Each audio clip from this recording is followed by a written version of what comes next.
Bonjour à toutes et bonjour à tous et bienvenue dans mes recettes à 10 balles. Alors vous le savez, la promesse est simple, vous aider à préparer un repas pour 4 personnes à moins de 10 €.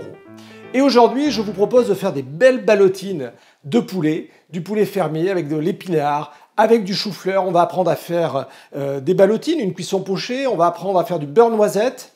Et vous vous souvenez, on a appris à découper notre poulet dans une précédente émission. Si vous ne l'avez pas, vous vous abonnez en dessous de l'image pour retrouver toutes les émissions de notre chaîne. Et puis aujourd'hui, on avait gardé ces filets, on va travailler les beaux filets du poulet fermier. Alors pour cette recette qui est un peu technique, qui va prendre un peu de temps, que vous allez pouvoir préparer à l'avance, on a besoin de quoi? Il nous faudra des épinards.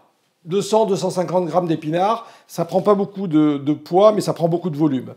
Un beau chou-fleur, une petite pomme de terre, un peu de beurre, un peu de crème, et puis les 2 filets de poulet que l'on a gardés lors de notre dernière recette. Alors aujourd'hui, Péché de gourmandise, vous pouvez nous retrouver évidemment sur YouTube, mais aussi sur le net sur scarletmagazine.com ou sur la bande FM en audio sur 100.7.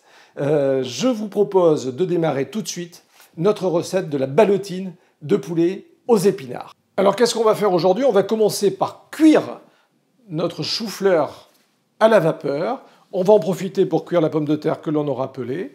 Et pendant que ça va cuire, on va commencer à s'occuper de nos escalopes de poulet. Alors pour notre cuisson vapeur, un peu d'eau au fond d'une casserole, une tulipe. Et on va mettre tout simplement notre chou-fleur et la pomme de terre que l'on aura évidemment épluchée, coupée en petits morceaux. On couvre et on allume le feu. On va surveiller la cuisson, une dizaine de minutes va suffire pour le chou-fleur. Il faut qu'il reste évidemment agréable à manger, mais avec un petit peu de fermeté. On va maintenant s'attaquer aux épinards. Et les épinards, je les ai équeutés, je les ai lavés. On va les tomber dans un beurre noisette. Je vais vous montrer comment on fait le beurre noisette. Alors j'ai pris une sauteuse, feu vif, et on met une belle quantité de beurre comme ça. Et on va attendre que le beurre mousse. Au début, il va grésiller, et puis quand vous n'entendrez quasiment plus de bruit, c'est que le beurre est prêt à être utilisé, et on va pouvoir plonger nos épinards dedans. Vous voyez, le beurre commence à mousser, on commence à sentir cette belle odeur de noisette, et on va venir tomber nos épinards. Alors la cuisson des épinards, ça va très très vite, c'est une petite minute à peine. Voilà, nos épinards sont bien tendres, une belle couleur vert foncé. On sent l'odeur du beurre noisette. Ces épinards, ça y est, ils sont cuits, ils ont rendu un peu d'eau. On va les laisser égoutter tranquillement.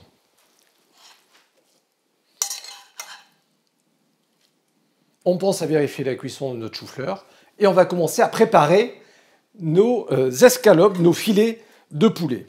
Alors l'idée, c'est avec un couteau bien tranchant, et on fait attention de ne pas se couper, on met la main comme ça, et puis on va émincer.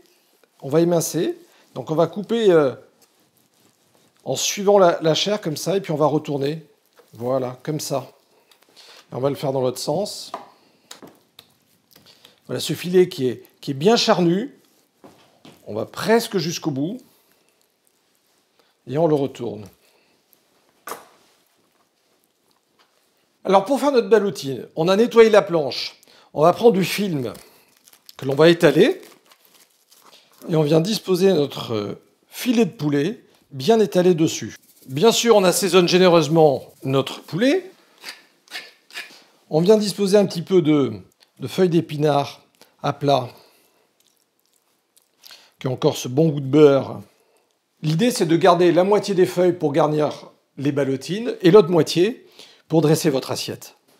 Et ensuite, on va venir rouler la chair comme ça. On serre bien jusqu'au bout. On rentre bien les côtés. Et ensuite, regardez, c'est tout simple. Toujours dans le même sens. On roule. Et votre ballotine est en train de se former. Et comme on va la cuire pochée dans un bain d'eau, on va mettre un deuxième film pour la protéger.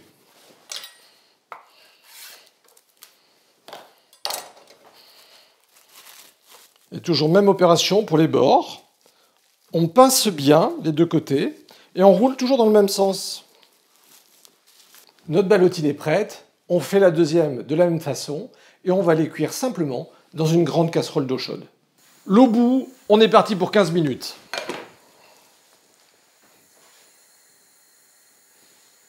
Pendant que nos ballotines cuisent, on va préparer notre dressage et notre assiette. Alors le chou-fleur, on le coupe par la moitié.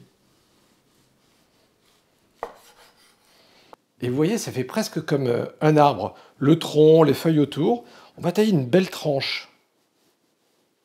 C'est pour ça qu'il faut qu'il soit ferme pour qu'il se tienne. Et donc dans le chou-fleur, on va tailler comme ça 4 tranches. 2 dans chaque moitié. Et puis les parures, on va faire une petite purée. Donc dans un bol, je vais mettre les pommes de terre qui ont cuit vapeur, qui sont encore chaudes, coupées en morceaux. Toutes nos parures de chou-fleur. Avec la pomme de terre qui va donner la consistance et les parures de chou-fleur qui vont donner le goût, on va faire une petite purée. Il faut juste rajouter de la crème parce que avec la crème, c'est meilleur. Et si vous êtes d'accord, vous likez.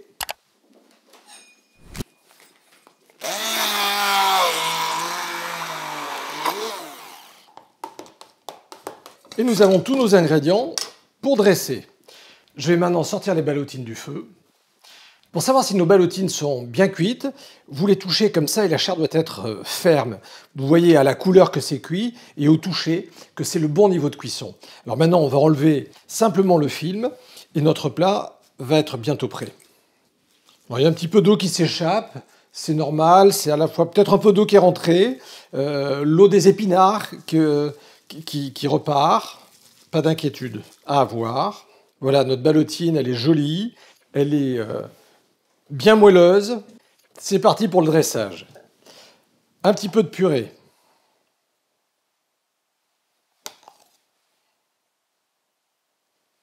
On va déposer délicatement notre tranche de chou-fleur.